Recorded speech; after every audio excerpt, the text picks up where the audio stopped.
being sane and spiritual in the time of Corona. So here are a few thoughts that just came to my head based on Torah texts. The first one is, it says that Hasidic texts and mystical texts say that when you see things happening around you that are going on, it's good to use those as a springboard for reflection on yourself.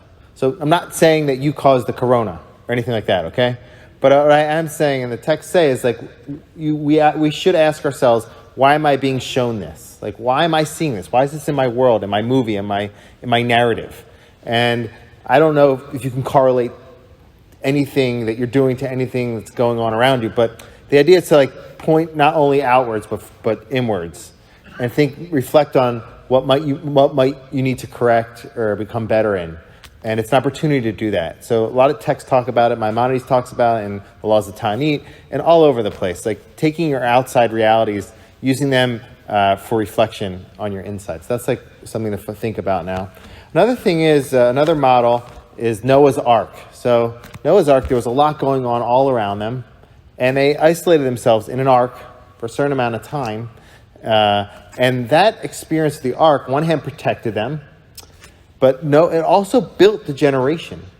Hashem put Noah through a lot of tests in the ark and helped him develop his personality and helping all the animals and a lot of other elements. In Hasidic works, the ark is seen as a paradigm for doing work on yourself, isolating from the outer world and fixing yourself, and reflecting and growing in spirituality. So this time where we're being disconnected more and more from the outside world actually is an opportunity in a way to grow spiritually. Here are a few ways you could do this. One of them I read, some of these I read from a rabbi who's actually quarantined himself, Rabbi Fink. He said, think about it. When you're with a minyan all the time, you're rushed in davening.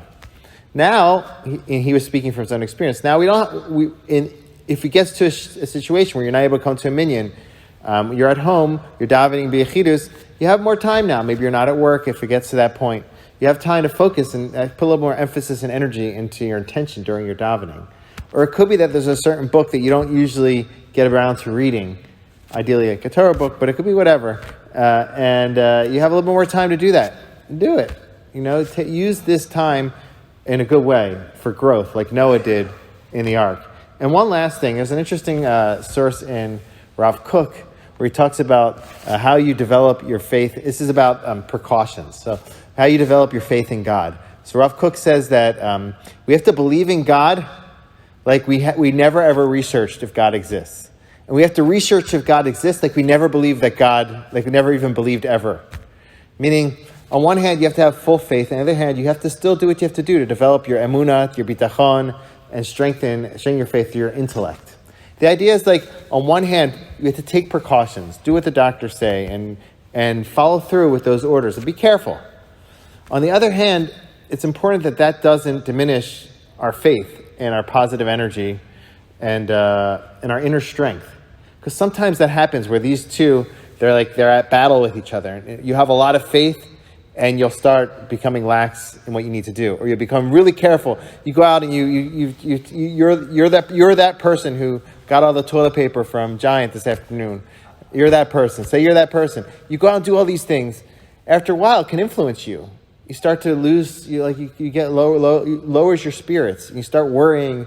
And you become confused and scared all day.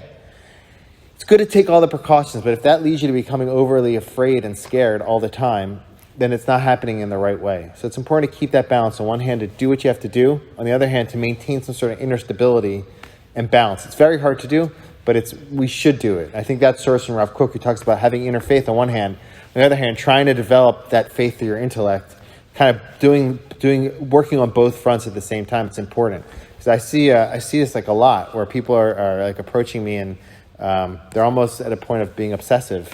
Like their thoughts are running all day long about this. I understand that.